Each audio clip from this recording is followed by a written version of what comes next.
All right, unscripted making sourdough crackers. Here we go. Okay, first I need my batter.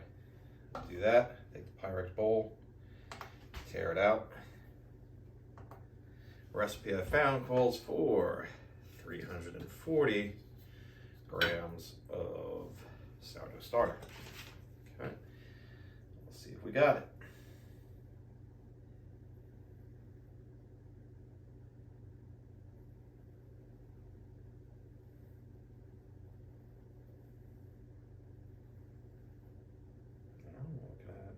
Yeah, we're getting there. Cut it here. How are we looking? 359. Can I take a little bit out? Fold it around the spoon, lift it up.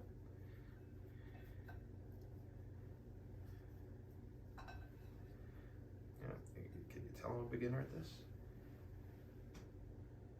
328. 340, look at that. All right, so put the rest of this back in here. Do its thing. I'll feed it and all that fun stuff later on. There's a football game on in a bit. Doing this in between Sunday drill, fire department, and football, but it can be done.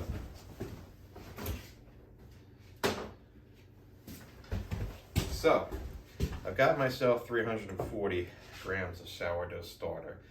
To it, I'm going to add 60 grams of olive oil. Anybody doing the math means I should come up to about 400 when I get here.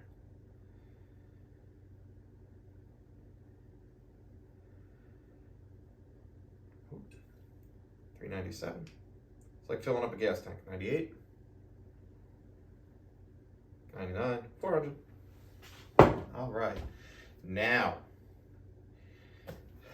salt. Of course, salt called for a teaspoon, which OG style, that's a teaspoon.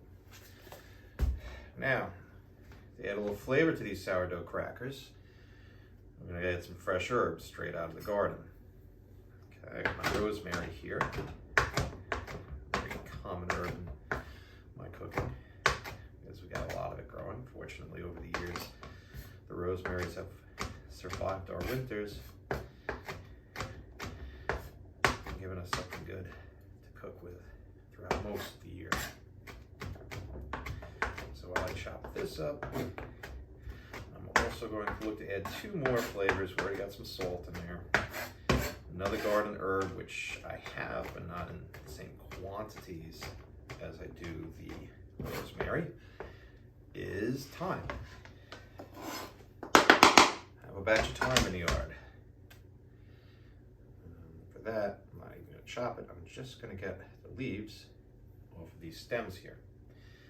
Like I said, I have less of this in the yard, so there's less of it going into the crackers. But when it's fresh, it adds a nice little flavor to whatever it goes in. I don't know if you heard the click in the background, but the oven is preheating since we do have the game coming up in a bit. And I want to get this going before then. Hopefully these will be ready by about halftime. The cooking time is 30 minutes. Take them out, score them so that you can get your crackers, and then put them in for another 30. So now, there is one more ingredient I'm going to add. That is a smoked Tabasco. Grown myself, smoked myself. Let's see how well it functions.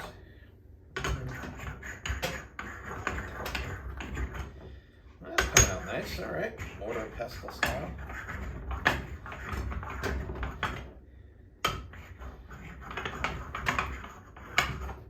Ooh, a little bit more elbow grease. Grind it up this way. The flavor goes throughout the batter. As you can see, I've already lined a baking tray with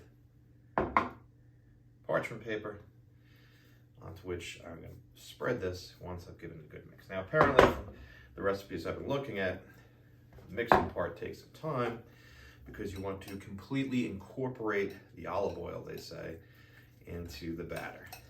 So, let's do that. Keep it in the bowl. Incorporate the olive oil and blend in the spices. So it's coming out nicely. Let's give it one slurry.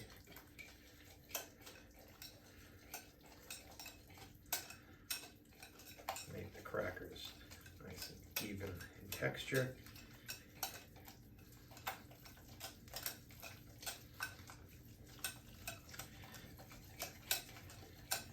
All right, there we go. It's looking pretty good.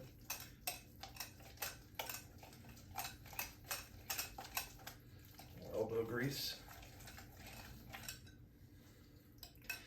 I would say that is pretty well blended. So with that, I'm going to take the batter. I don't know if you can see there. I don't feel like running behind the camera too many times in my first run through this. So I'm going to move this to the side. Move this a little closer. Move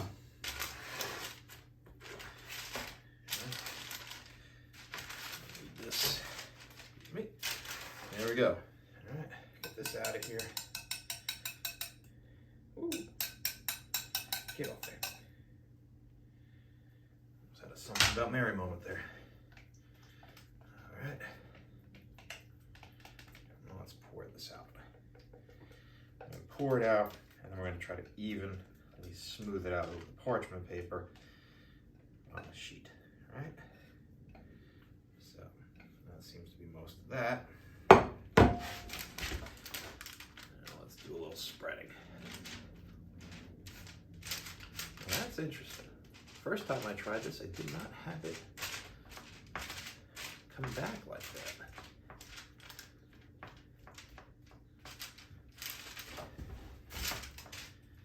Now, like I said, the starter came right out of the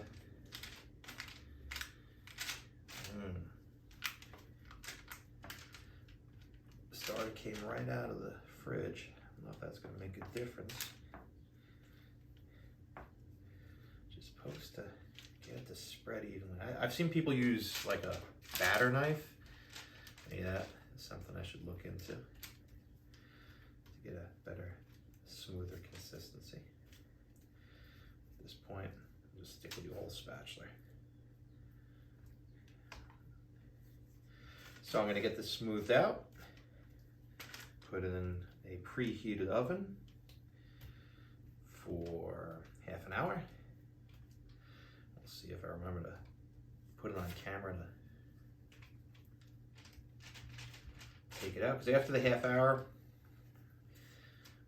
depending on what devices you have, they recommend a cookie cutter on lots of these recipes or a pizza knife to try and score the batter to make your crackers more uniform when the time comes to break them into crackers. So that's what we're looking at. My first attempt trying to film myself doing this. See if we ever do this again. In the meantime, I'm going to toss this in the oven for a few. All right? Did you get something out of this? Hope so. Enjoy. Okay, timer has gone off for the first half hour. Pull these out and have a look. It's hot. All right, it's coming along nicely. Now's the time we score them. Generations old pizza cutter, right? So we go across like so.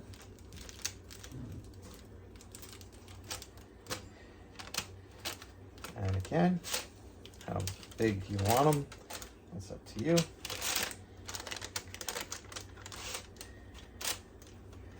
Definitely feel where it's a little thicker on the board.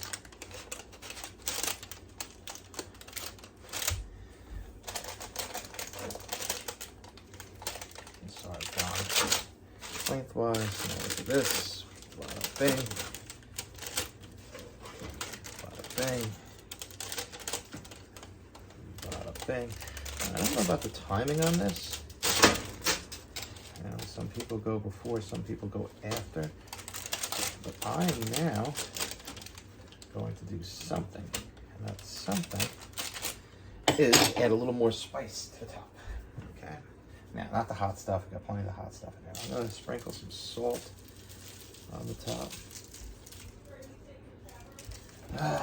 And now I'm going to sprinkle a little bit of rosemary on the top. And the leftover thyme. So I sprinkle all that on the top of the crackers. And then turn the crackers for another half hour. Back in the go.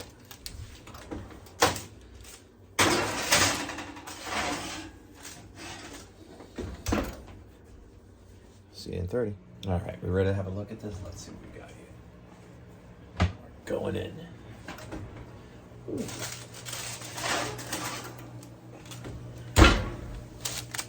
Look at those. Not too shabby, right? Sourdough crackers for football game. And dump.